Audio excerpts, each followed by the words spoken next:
چہروں کو کیوں جہنم کا مستحق بنا رہے ہو؟ اللہ اکبر۔ حضرت کعب کہتے ہیں کہ جب جہنم دوسری مرتبہ سانس لے گا اور اس کی سانس سے جب جہنم کے شرارے اٹھیں گے تو لوگوں کے دل ان کے حلق میں اٹک جائیں گے۔ اللہ اکبر۔ اور پھر کعب احبار کہتے ہیں امیر المومنین جب تیسری مرتبہ جہنم سانس لے گا تو اس کے شرارے جب اٹھیں گے اور اس کے شرارے اوپر کی طرف اٹھیں گے تو کعب کہتے ہیں امیر المومنین اس وقت تو عوام انبیاء کی شان یہ ہوگی، کعب احبار کہتے ہیں نبیوں کی شان یہ ہوگی کہ ابراہیم خلیل اللہ جیسا نبی، ابراہیم خلیل جیسا نبی اپنے گھٹنوں کو زمین پہ رکھ کر اللہ سے عرض کریں گے مولا آج میں کسی کے لیے کچھ نہیں مانگتا، آج تو صرف میں اپنی جان کے لیے امان طلب کرتا ہوں۔ یہ خلیل اللہ کی شان ہوگی، اس کو ابن حجر لکھ رہے اپنی کتاب میں، یہ ابراہیم خلیل کی شان ہوگی کہ ابراہیم خلیل اللہ اپنے گھٹنوں کو زمین پہ رکھ کے اللہ سے عرض کریں گے مولا آج ابراہیم تیری پناہ مانگتا ہے، اپنی جان کے لیے امان طلب کرتا ہے۔ میرے بھائی سوچو جب ابو الانبیاء ابراہیم خلیل کی یہ شان ہوگی تو میرے اور آپ جیسے لوگوں کا وہاں کیا ٹھکانا، ہم جیسے لوگوں کی کیا حیثیت، اس دن کے لیے ہم نے کیا تیاری کی؟ کوئی تیاری نہیں کی، گناہ اور گناہ کے سوا کچھ نہیں۔ کعب احبار اسی پہ بس نہیں کرتے بلکہ کعب کہتے ہیں امیر المومنین اسی پہ بس نہیں بلکہ جہاں ابراہیم خلیل کی یہ شان ہوگی علیہ السلام کہ وہ اپنے گھٹنوں کو زمین پہ رکھ کے اللہ سے عرض کریں گے مولا میں اپنے لیے امان چاہتا ہوں، تو وہیں پر موسیٰ کلیم اللہ کی شان یہ ہوگی کہ موسیٰ علیہ السلام اپنے گھٹنے زمین پہ رکھ کر کہیں گے اے اللہ تو نے مجھ سے کلام کیا، شرف ہم کلامی مجھے عطا کیا، میرے اللہ آج موسیٰ کچھ نہیں مانگتا تجھ سے، بس موسیٰ اپنے لیے امان مانگتا ہے، اپنے لیے امان طلب کرتا ہے، مولا تو نے موسیٰ کو شرف ہم کلامی بخشا، موسیٰ تو آج اپنے لیے امان مانگتا ہے۔ کون موسیٰ؟ جن کے بارے میں قرآن کہتا ہے من جانب الطور الایمن وقربناہ نجیا، موسیٰ طور کے دائیں طرف آؤ تاکہ تم سے سرگوشی کی جا سکے، تاکہ تم سے پیار کی باتیں کی جائے، تاکہ تم سے محبت کی باتیں کی جائے۔ وہ موسیٰ جن سے اللہ نے کلام کیا، وہ موسیٰ جو کلیم اللہ ہے، وہ اپنے گھٹنے زمین پہ رکھ کے عرض کریں گے مولا آج میں تجھ سے اپنی امان چاہتا ہوں، اسی پہ بس نہیں۔ کعب احبار کہتے ہیں امیر المومنین صرف اسی پہ بس نہیں ہوگا، حضرت عیسیٰ کلمۃ اللہ، عیسیٰ روح اللہ بھی اپنے گھٹنوں کو زمین پہ رکھ کے کہیں گے میرے اللہ آج میں اپنی ماں کماری بطول مریم کے لیے کچھ نہیں مانگتا بلکہ میں تو آج اپنی جان کی امان چاہتا ہوں۔ میرے بھائیوں بتاؤ نا جہاں معصوموں کی یہ شان ہوگی اس وقت ہمارا کیا حال ہوگا؟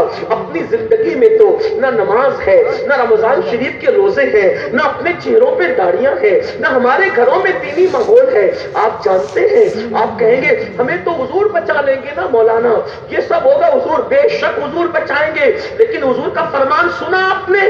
اللہ کے رسول علیہ السلام کا فرمان غور سے دل کے کانوں سے سن لو۔ آقا ارشاد فرماتے ہیں جس نے جان بوجھ کر نماز چھوڑ دی قیامت کے دن اس کے ساتھ میرا کوئی وعدہ نہیں۔ آقا فرما رہے جس نے جان بوجھ کے نماز چھوڑ دی قیامت کے دن اس کے ساتھ میرا کوئی وعدہ نہیں، بلکہ مزید فرمایا جس نے جان بوجھ کے نماز چھوڑ دی میں محمد اس سے بیزار ہوں، بیزار حضور ان سے بیزار ہیں۔ اور بلکہ آپ حضور کی بات کرتے ہیں، اللہ کے رسول علیہ السلام تو اپنے صحابہ سے فرمایا کرتے تھے اے ابو ہریرہ بے نمازیوں کے ساتھ نہ بیٹھا کرو۔ اللہ کے رسول صحابہ کو بے نمازیوں کے ساتھ بیٹھنے سے منع کر رہے، فرماتے ابو ہریرہ صحابہ میرے آقا فرماتے بے نمازیوں کے ساتھ نہ بیٹھا کرو کیونکہ بے نمازی پر آسمان سے لعنت برستی ہے۔ آپ سے پوچھنا چاہتا ہوں رسول اللہ فرمائے، اللہ کے محبوب فرمائے کہ بے نمازیوں پر آسمان سے لعنت برستی ہے، اس کے باوجود بھی آج ہم سوچ رہے ہیں کہ ہم نماز چھوڑ کر کے کامیاب ہو جائیں گے، نماز چھوڑ کر کے جنت میں جائیں گے۔ سن لو، میرے آقا علیہ السلام نے یہاں تک اپنے صحابہ سے کہا، دل کے کانوں سے سنو، آقا فرماتے ہیں اے میرے صحابہ یہ دعا کیا کرو کہ اللہ کسی کو بدبخت اور محروم نہ بنائے، اللہ کسی کو بدبخت اور محروم نہ بنائے۔ پھر میرے آقا نے فرمایا اے میرے صحابہ جانتے ہو بدبخت اور محروم کون ہے؟ تو صحابہ نے اس کی نہیں یا رسول اللہ، تو آقا فرماتے ہیں جو نماز چھوڑ دے وہ بدبخت بھی ہے، وہ محروم بھی ہے۔ اللہ اکبر، میرے اب تمہارے سچے نبی نے فرمایا قیامت کے دن سب سے پہلا حساب نماز کا ہوگا۔ اگر نماز کے معاملات میں تم کلیئر رہے تو تمہارے آگے کے سارے معاملات آسان ہوں گے، اور اگر نماز کے معاملے میں تم پھنس گئے تو تم قیامت کے دن پھنس جاؤ گے۔ یاد رکھنا ہر امتحان میں انسان کو دوسری اور تیسری مرتبہ کامیاب ہونے کا چانس دیا جاتا ہے، لیکن اللہ کا امتحان ایسا ہے، اللہ کا امتحان ایسا ہے جو دوبارہ اور سہبارہ نہیں ہوگا، وہ امتحان ایک ہی بار ہوگا۔ اس دنیا میں پہلی اور آخری مرتبہ آئے ہو، نہ اس سے پہلے اس دنیا میں ہم آئے تھے، نہ اس کے بعد اس دنیا میں آنا نصیب ہوگا۔ میرے بھائیوں اپنے وقت کو کیوں برباد کرتے ہو؟ کیوں اپنے آپ کو جہنم کا ایندھن بنا رہے ہو؟ کبھی ناچ رہے ہو، کبھی گانے سن رہے ہو، کبھی فلمیں دیکھ رہے ہو، کبھی شراب پی رہے ہو، کبھی نشہ کر رہے ہو۔ سنو اللہ کے سچے نبی خیر نبی صلی اللہ علیہ وآلہ وسلم فرماتے ہیں کہ اے میرے صحابہ میری امت کے کچھ لوگ ہوں گے راتوں رات جن کے گھر زمین میں دھسا دیے جائیں گے۔ ابھی ترکی اور سیریا کے زلزلے سے لوگ کتنا لرزہ برندام ہے، وہ زمین کے اندر دھستی ہوئی بلڈنگوں کی ویڈیو شیئر کرنے والوں کبھی اپنے آقا کی حدیث یاد کی؟ اللہ کے سچے نبی صلی اللہ علیہ وآلہ وسلم نے فرمایا اپنے اصحاب سے کہ راتوں رات کچھ لوگوں کے گھر زمین کے اندر دھسا دیے جائیں گے۔ میں یہ نہیں کہتا کہ ترکی والے ایسا کرتے تھے یا سیریا والے ایسا کرتے تھے، میں حدیث پڑھ رہا ہوں، اور ابھی بھی کئی ملکوں پر پیشن گوئیوں کی تلوار لٹک رہی ہے۔ پتہ نہیں کس ملک میں کبھی بھی زلزلہ آ سکتا ہے، لیکن یاد رکھو اللہ کے سچے نبی صلی اللہ علیہ وآلہ وسلم نے فرمایا اے میرے صحابہ راتوں رات لوگوں کے مکانات، لوگوں کے گھر زمین کے اندر دھس جائیں گے، اور صرف زمین میں نہیں دھسیں گے بلکہ جب ان کو قبر میں رکھا جائے گا تو وہ اپنی قبروں سے اٹھیں گے تو ان کے چہرے سور اور بندر کی طرح ہوں گے، ان کے گھر زمین میں دھس جائیں گے، اور جب وہ اپنی قبروں سے اٹھیں گے یا تو ان کے چہرے سور کی طرح ہوں گے یا تو ان کے چہرے بندر کی طرح ہوں گے۔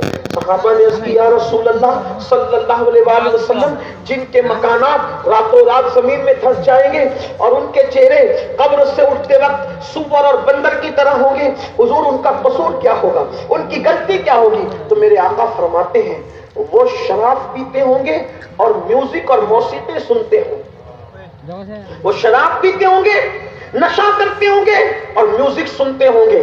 شراب اور نشے کی وجہ سے اور میوزک اور گانوں کی وجہ سے ان کے مکانات زمین میں دھس جائیں گے، اور جب وہ اپنی قبروں سے اٹھیں گے تو ان کے چہرے یا تو سور کی طرح ہوں گے یا تو بندر کی طرح ہوں گے۔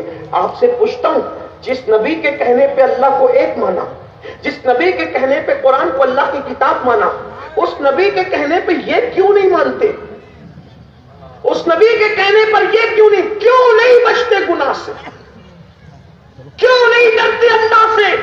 شادی کے موقع پہ اللہ کو بھول جاتے ہو، شادی کے موقع پہ رسول اللہ کو بھول جاتے ہو۔ کہتے غلامی رسول میں موت بھی قبول ہے۔ جس نبی کی محبت میں موت قبول کرنے کی بات کرتے ہو، اس نبی کی محبت میں گناہ کیوں ترک نہیں کرتے؟ جو قوم گناہ نہ چھوڑے وہ قوم اپنی جان کیا دے گی؟ جو قوم نیند نہ چھوڑے وہ قوم جان کیا دے گی؟ جو قوم داڑھی کے چند بال کا بوجھ اپنے چہروں پہ برداشت نہ کر سکے وہ قوم اپنے نبی کے نام پہ جان کیا دے گی؟ مسلمانوں دنیا اچھی طرح ہمارے نعروں کو سمجھ چکی ہے کہ اس قوم کے پاس کھوکھلے نعروں کے سوا کچھ نہیں ہے، اور اگر واقعی دلوں میں محبت ہے تو امتحان لیا جائے گا۔ ہمارا حال اس مجنوں کی طرح ہے، ہمارا حال اس مجنوں کی طرح ہے جو سوائے حلوے کے کچھ نہیں جانتا۔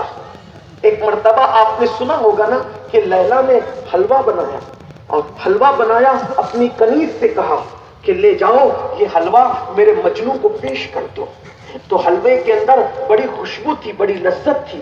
جیسے ہی کنیز حلوہ لے کر نکلی، میں زیادہ دیر نہیں لوں گا آپ کا، تھوڑا سا وقت لوں گا، لیکن آپ سب کی توجہ خاص، اللہ کرے میری اور آپ کی آخرت سمجھ جائے، میں اپنی بہنوں کی بھی توجہ.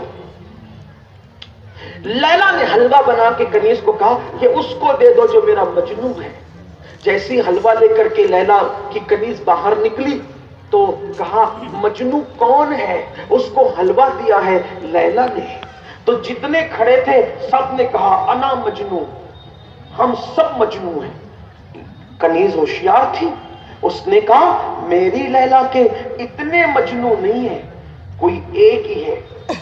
تم سب مجنوں ہونے کا دعویٰ کرتے ہو. توجہ، شعرا کی نعت گوئی کی شاعری کے موقع تم سب عاشق ہونے کا دعویٰ کرتے ہو. ابھی فیصلہ ہوگا عاشق کون ہے. جیسے اس کنیز نے امتحان لیا تھا، میں بھی ان کا غلام آپ کا امتحان لوں گا. بھی تھوڑی دیر بیٹھنا، سننا، میری گفتگو کے اینڈ ہونے تک توجہ. کنیز نے کیا کہا؟ میری لیلا کا تو ایک ہی مجنوں ہے، اتنے نہیں ہیں. اندر چلی گئی، ارے لیلا تیرے تو بڑے مجنوں ہیں. کہا وہ سب حلوے کے مجنوں ہیں، میرا کوئی مجنوں نہیں. اگر میرا مجنوں پہچاننا ہے تو رکھ دے حلوہ، اور اٹھا تشت اور اٹھا چھری، اور خالی تشت اور چھری لے کر جا، اور ان سے کہنا کہ لیلا نے مجنوں کے جسم کے گوشت کا لوتھڑا مانگا ہے. پھر پتا چلے گا اصل مجنوں کون ہے.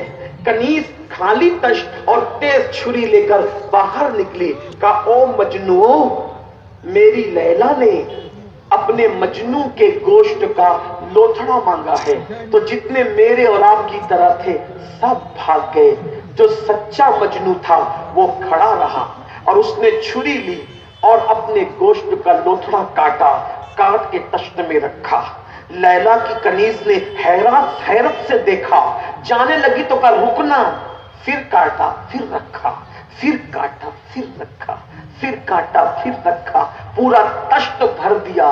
اور ایک سرد آنکھ کھینچ کر کے کہا لیلا نے یہ نہ کہا تھا کہ کہاں کا لوتھڑا چاہیے، اس لیے میں نے اپنی پسند کا رکھ دیا ہے.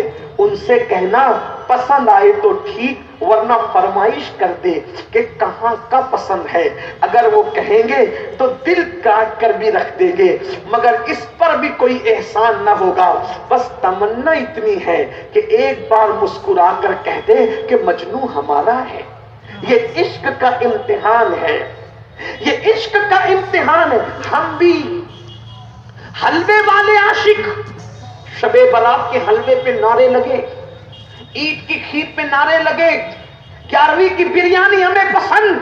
اور بریانی اور کھیر اور صرف حلوے کی سنت پہ زندہ رہنے والوں، یہ تو مراسم ہے جس کی حیثیت مستحبات کی ہے، مستحب ہے. لیکن یہ تمہارا عشق فجر کی نماز کے وقت کہاں جاتا ہے؟ کھیر ملے تو عاشق رسول، حلوے ملے تو عاشق رسول. اصل سنیت، میں ذمہ داری سے کہہ رہا ہوں، برا لگے تو معاف کرنا، ورنہ مجھ سے سوال پوچھنے کا آپ کو حق ہے. مفتیان کرام بھی اصل سنیت کھچڑے اور حلوے کا نام نہیں ہے. اصل سنیت تو نماز کی پابندی کرنا. حلوے اور کھچڑا بنتا رہے گا، مجھے اس کا انکار نہیں.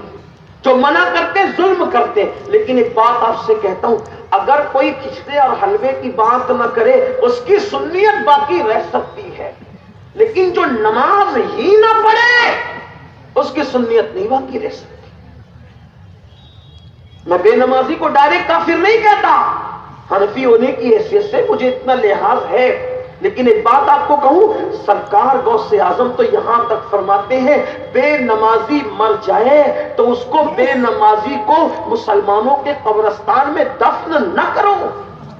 جو غوث پاک بے نمازی کو مسلمانوں کے قبرستان میں دیکھنا پسند نہیں کرتے، اس بے نمازی کو غوث پاک سلسلہ قادریہ میں دیکھنا کیسے پسند کر سکتے ہیں؟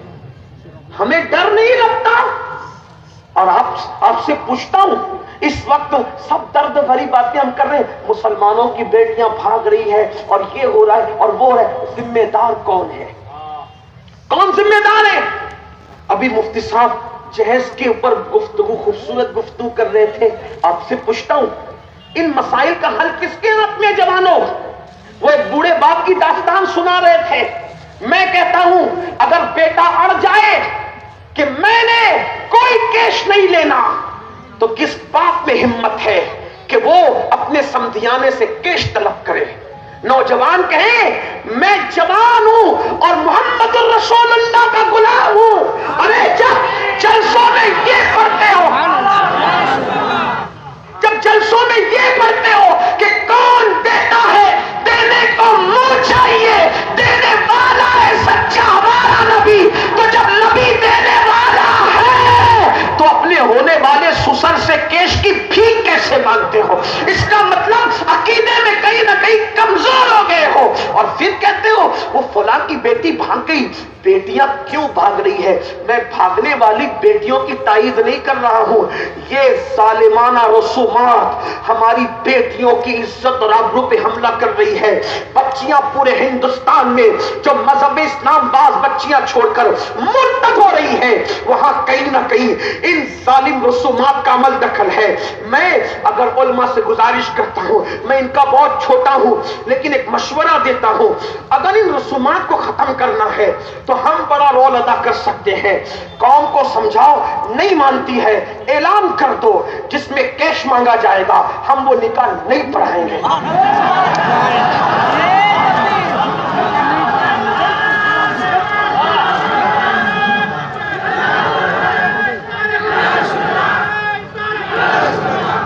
اگر ہم نکاح پڑھانا بند کر دے، انہیں اپنی اوقات پتہ چل جائے گی کہ کتنے یہ عزت دار ہیں. لیکن بڑی معذرت کے ساتھ کہیں نہ کہیں ہم ہی میں کچھ لوگ ہیں جو ضمیر فروشی کرتے ہیں.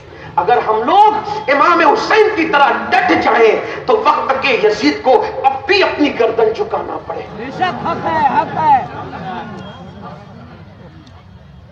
یزید ایک شخصیت کا نام نہیں ہے، یزید ایک نظریے کا نام ہے.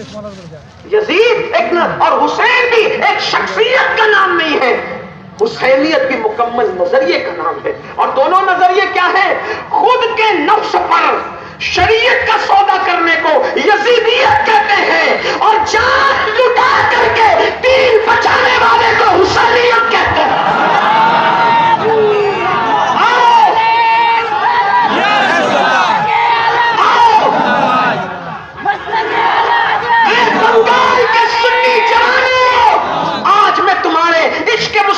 امتحان لینا چاہتا ہوں جیسے اس کنیز نے لیا تھا.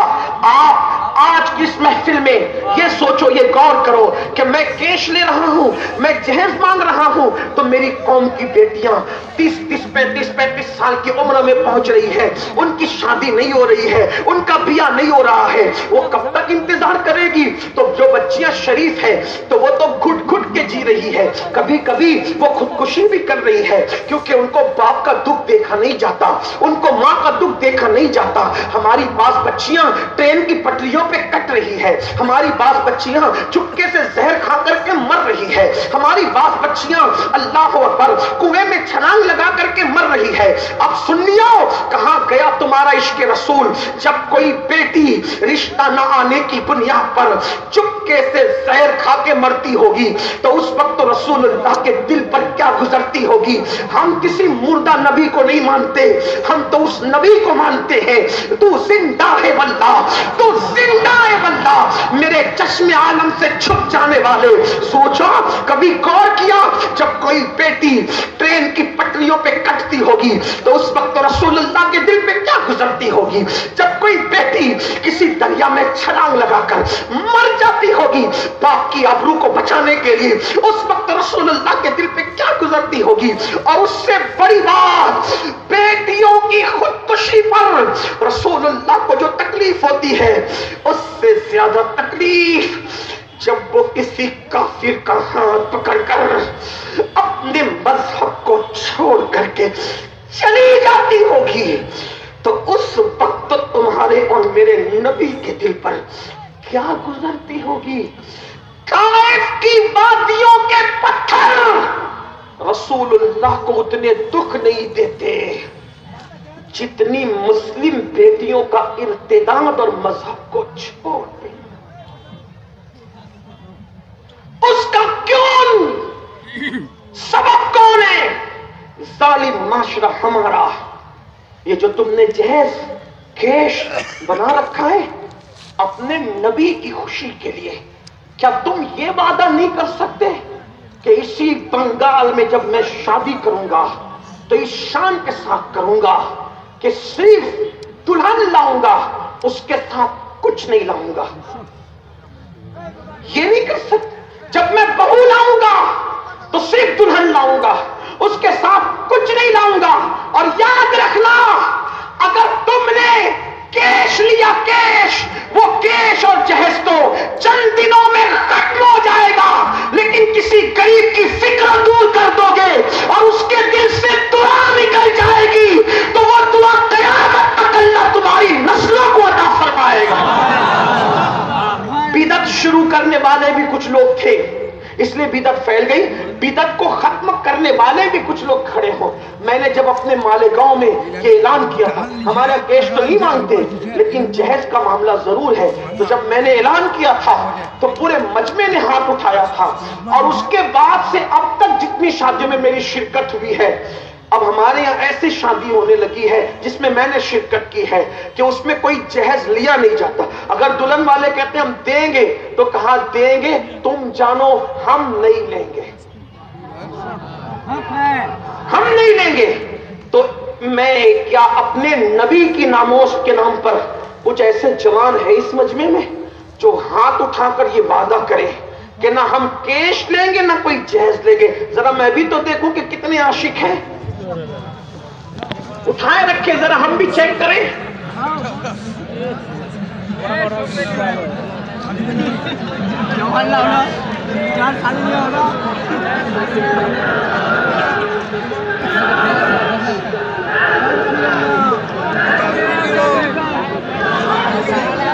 اے میری قوم کے جوانوں، میں کوئی بات دعوے سے نہیں کہتا، لیکن یہ قادری فقیر آج تم سے عرض کرتا ہے، واللہ اگر تم نے مسلم بیٹیوں کی آبرو بچانے کے لیے اس وعدے کو وفا کیا تو یاد رکھنا خدا اس کی برکتیں تمہاری نسلوں تک عطا فرمائے گا۔ جن کی شادیاں ہونے والی وہ تو وعدہ کر چکے، لیکن جو اپنے بیٹوں کی شادیاں کرنے والے ہیں، کیا وہ ہاتھ اٹھا کے وعدہ کر سکتے ہیں کہ جب میں اپنے بیٹے کی شادی کروں گا تو انشاءاللہ میں کچھ نہیں لوں گا اور یہ کہوں گا کہ کون دیتا ہے دینے کو منہ چاہیے، دینے والا ہے سچا ہمارا ہے۔ کون لوگ ہیں؟ بولو کتنے لوگ ہیں جو اپنے بیٹوں کی شادیوں پہ کچھ نہیں لیں گے؟ اٹھائے ذرا ہاتھ، اٹھائے ذرا، دیکھیں فرشتوں کو گواہ بنائے، مصطفیٰ جان رحمت کو گواہ بنائے، انبیاء کرام کو گواہ بنائے، اللہ رب العزت کو گواہ بنائے۔ ماشاءاللہ عورتوں سے تو نہیں کہا گیا لیکن عورتیں بھی ہاتھ اٹھا رہی ہیں، سبحان اللہ۔ اللہ انہیں سیدہ فاطمہ کا صدقہ عطا فرمائے، سیدہ زینب کا صدقہ عطا فرمائے۔ یاد رکھنا، غربت انسان کو وہاں تک پہنچاتی ہے جہاں تک کوئی چیز نہیں لے جاتی۔ میرے نبی نے فرمایا کہ غربت کبھی کبھی انسان کو کفر تک لے جاتی ہے۔ میں بہت دور چلا گیا، آئیے ایک بات میں عرض کر کے اپنی گفتگو سمیٹ لو۔ دیکھو یاد رکھنا میرے بھائیوں کہ کبھی کبھی غربت ایسے قدم اٹھانے پہ مجبور کر دیتی ہے کہ اللہ اکبر، جس کا اندازہ نہیں کر سکتے۔ ایک بات عرض کروں، بات مکمل کروں، توجہ کریں آپ۔ ایک مرتبہ ایسا ہوا، دھیان سے سننا، ایک مرتبہ ایسا ہوا، ایک لڑکی تھی، اس کی کئی بہنیں تھیں اور اس کا باپ ہمیشہ بیمار رہتا تھا، بیماری میں مبتلا رہتا تھا باپ ہمیشہ۔ محلے والے اس کی مدد نہیں کرتے تھے، محلے والے اس کی مدد نہیں کرتے، باپ کو دوا کا انتظام نہیں تھا۔ لڑکی حساس تھی، سوچا میری 5 بہنیں، باپ مریض ہے ہمیشہ کا، ماں مریض ہے ہمیشہ کی، دوا کا انتظام نہیں، کوئی انتظام نہیں، کیا ہوگا، کیسے ہوگا؟ ایک مرتبہ اس لڑکی نے سوچا، کیا سوچا؟ کہ آج میں پیسہ کماؤں گی. یہ بڑے دردناک لمحات ہوتے. لڑکی نے سوچا آج میں پیسہ کماؤں گی، لیکن پیسہ کیسا کماؤں گی؟ اس کو کوئی ہنر تو آتا نہیں تھا، وہ کوئی ہنر جانتی تو نہیں تھی. اس لڑکی نے فیصلہ کیا کہ میں اپنا جسم بیچنا شروع کروں گی. جب ایک دوسرے کا انسان سپورٹ نہیں کرتا تو پھر انسان اس منزل پہ پہنچتا ہے. آج سنیو میری قوم کے جوانوں، تمہیں پتا ہو یا نہ ہو، لیکن میں یہ بات ضرور کہتا ہوں کہ پوری دنیا میں اس وقت لاجوں میں سب سے زیادہ جس قوم کی بیٹیاں بکتی ہیں اس کو مسلمان کہتے ہیں. شرم نہیں آتی ہمیں؟ میں تو لوگوں سے یہ کہتا ہوں 2 کروڑ کا مسجد کا مینار بنانے کی بجائے 1 لاکھ کا مینار بناؤ، باقی پورا پیسہ اپنی قوم پہ خرچ کرو. ہم مینار بنانے نہیں آئے تھے، ہم قوم بنانے آئے تھے. ہم اچھی عمارتیں بنانے نہیں آئے تھے، ہم اچھے انسان بنانے آئے تھے. اپنے پیر کی قبر پر 1 لاکھ کی چادر چڑھانے کی بجائے 1000 کی چڑھاؤ، 99,000 بچا کر کسی بیوہ اور یتیم کی مدد کر دو اپنے پیر کے احسان ثواب کے لیے. یہ باتیں صرف کرنے کی، کہنے کی نہیں، یہ کرنے کی ہے. اگر کسی کو برا لگتا ہے، آپ سے پھر کہتا ہوں کانفرنسوں پہ اتنے لاکھ خرچ نہ کرو. 3 دن کی بجائے با مقصد 1 ہی دن محفل کرو. پیسہ بچاؤ، قوم کی ترقی پہ خرچ کرو. بے مقصد محفلوں کا خاتمہ کرو، با مقصد جیو. بہت دور سے کسی فنکار کو بلانے کی ضرورت نہیں. آپ کے درمیان ایسے علماء موجود ہیں جو اپنا درد دل تمہارے سامنے رکھ سکتے ہیں، اور ان کی بات سنو، ان کی قدر کرو. بات کون کہہ رہا ہے یہ مت دیکھو، کس رسول کی کہہ رہا ہے یہ دیکھو. اپنا مزاج بدلو. کیا کبھی یہودیوں کی اس طریقے کی محفلیں دیکھی؟ کیا کبھی عیسائیوں کی اس طریقے کی محفلیں دیکھی؟ میں منع نہیں کر رہا ہوں، میں کہہ رہا ہوں با مقصد کی طرف آؤ. لیکن آپ کو حیرت ہوگی جتنا منظم وہ لوگ جی رہے ہیں اتنا منظم ہم نہیں ہیں، جبکہ ہمارے مذہب سے زیادہ ڈسپلین کسی مذہب میں نہیں. ہمارے مذہب میں جتنا دیکھیے نماز میں وہ ڈسپلین آپ کو دیکھنے ملے گا. ایک آدمی کہتا ہے اللہ اکبر، 2 سیکنڈ میں پورا مجمع خاموش ہو جاتا ہے. یہ ڈسپلین کسی اور مذہب میں آپ کو نہیں.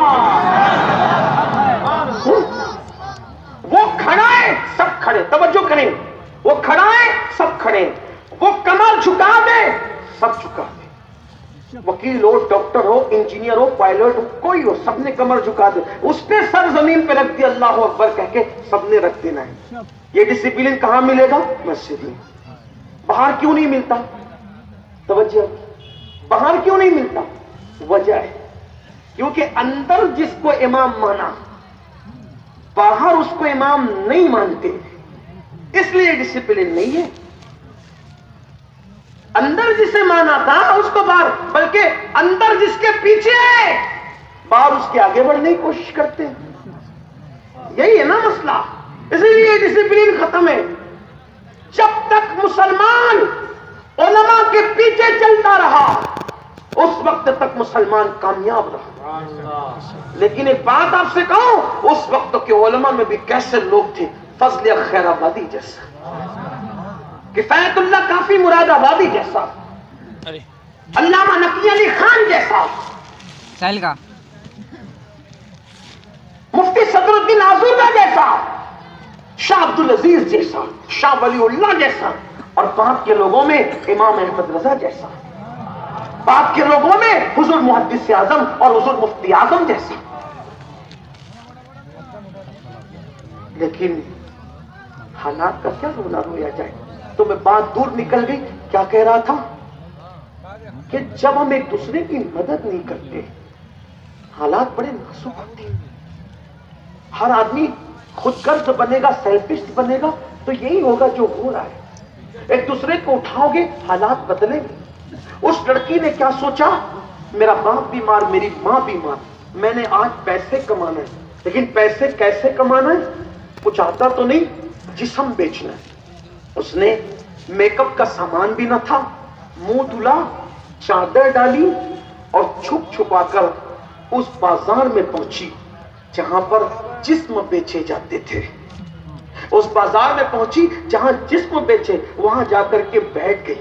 کبھی جسم نہ بیچا تھا, بلکہ کبھی چہرہ بھی نہیں کھولا تھا, اتنی حیاوادار تھی, ویسے گھر میں پلی تھی, لیکن آج وقت نے اس کو اپنا جسم بیچنے پہ مجبور کر دیا تھا. چہرہ کھول کے بیٹھی, لیکن اللہ کی شان, لوگ آتے اس حسن کے مارکیٹ میں, خوبصورتی کے مارکیٹ میں, جیسے وہ لوگ اس کے قریب آتے فوراً نظر جھک جاتی اور آگے بڑھ جاتے. اس سے کم حسین اور جمیل, جو کم حسین اور جمیل تھی, ان کو اٹھا اٹھا کے لے گئے. شام سے آدھی رات ہو گئی, رات کی سیاہ زلفیں اس کے کمر تک لٹکنے لگی. تو کیا ہوا, جب سب بازار حسن کی رانائیاں ختم ہو گئی تو یہ رو لگنے لگی پھوٹ پھوٹ کے. آج عزت کا سودا کرنے آئی تھی, لیکن کوئی خریدار نہ ملا. بظاہر ناکام, لیکن حقیقت میں کامیاب ہو کر جب وہ لوٹنے لگی اپنے گھر, تو شریف ماں باپ اور شریف بہنوں نے ماتم کا سما بپا کر رکھا تھا. بیٹی سرے شام سے غائب ہے, آدھی رات ہو گئی, نظر نہیں آتی کہاں گئی کہاں گئی کہاں گئی. اچانک دروازے پہ دستک ہوئی تو باپ نے کلیجہ پکڑ لیا, بہنوں نے دروازہ کھولا, ماں پچھاڑے کھا کے گرنے کے قریب ہوئی تو باپ نے رنڈیائی ہوئی آواز سے بیٹی کو گھر میں داخل ہوتے ہوئے دیکھ کر کہا, کہاں گئی تھی؟ وہ ماں باپ کے قدموں سے لپٹ کر کہنے لگی, بتا تو دوں گی کہاں گئی تھی, لیکن پہلے معافی کی طلبگار ہوں, مجھے معاف کر دو. ماں باپ نے کہا, بتا او عقل کی دشمن کہاں گئی تھی؟ تو بیٹی نے اپنے پلو سے آنسو پوچھتے ہوئے اور سسکیاں لیتے ہوئے کہا, بابا تیری بیماری دیکھ نہیں سکتی تھی, تیری دوا کے لیے جب کوئی انتظام اور انصرام نہ ہوا تو میں نے سوچا آبرو بیچ کر تیرا علاج کروں گی اور آبرو بیچ کر اپنی بہنوں کی شادیاں کر دوں گی. اگر ایک کی آبرو لٹ کر 5 کی آبرو بچتی ہے تو میں اس کے لیے تیار ہوں. باپ نے کلیجہ پکڑا, ماں نے سینہ تھاما, کہا کیا بکتی ہے, لیکن کہا بابا میں ناکام لوٹی ظاہر میں مگر حقیقت میں کامیاب, کہ میں بازار حسن میں بیٹھی تھی تو جو بھی میرے قریب آتا تھا اس کی گردن جھک جاتی تھی اور وہ گزر جاتا تھا. بالآخر مجھے کوئی نہ لے گیا, اسی لیے تو آدھی رات کو آئی. اگر کوئی لے جاتا تو رات کو کیوں آتی, صبح کو آتی. بابا باپ نے اپنی بیٹی کو سینے سے لگا کے کہا, میری بیٹی واللہ اس بازار حسن میں آدھی رات تو کیا, اگر زندگی بھر بھی تو بیٹھی رہتی تو انشاءاللہ تجھے کوئی نہ لے جاتا. کہا کیوں؟ کہا بیٹی اس لیے کہ میرے نبی کا فرمان ہے, کما تدین تدان, تم جیسا کرو گے تمہارے ساتھ بھی ویسا کیا جائے گا. بیٹی مجھے اپنے نبی کے فرمان پہ یقین ہے, بیٹی پر یقین نہیں, نبی کے فرمان پہ یقین ہے. میری بیٹی تیرے باپ نے کبھی کسی عورت کو غلط نظر اٹھا کر نہیں دیکھا, تو جس کے باپ نے کسی کی بیٹی کو غلط نظر سے نہیں دیکھا تو اس باپ کی بیٹی کو کوئی غلط نظر سے کیسے دیکھ سکتا, اس کی آبرو سے سودا کیسے کر سکتا ہے. دامانے قناعت کی یہ شان ہوتی ہے, دامانے قناعت کی یہ شان ہوتی ہے. پیوند تو لگے ہوتے ہیں, گناہ کے ٹھپے نہیں ہوتے. اے میری قوم کے جوانوں, آخرت کی تیاری کرو, لیکن آخرت ڈیپینڈ کرتی ہے دنیا کی تیاری پر، دنیا کے اعمال پر نیک بنو، پرہیزگار بنو، ایک دوسرے کا سکھ دکھ کے ساتھی بنو، ایک دوسرے کے درد کے ساتھی بنو. صرف سننے کے لیے نہ آؤ بلکہ عمل کرنے کی کوشش کرو. اپنی بہنوں سے بھی کہتا ہوں شادی بیاہ کے موقع پہ خرافات سے بچو ورنہ جہنم کا ایندھن بنو گی.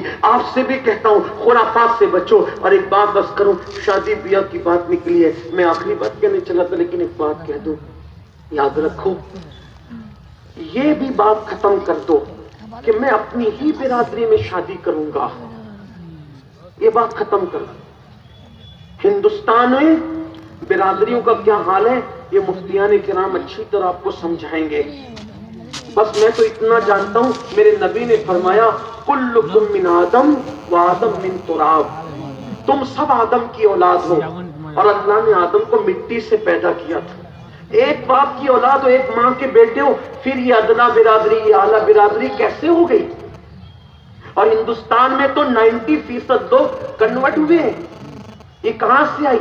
یہ برادریاں صرف پہچان کے لیے، باقی رشتہ کس سے کرنا ہے؟ جو سنی صحیح العقیدہ مل جائے اس سے رشتہ کرو. بلکہ آج کل بکری اور گائے کی بھی تو کوئی اہمیت ہوتی ہے.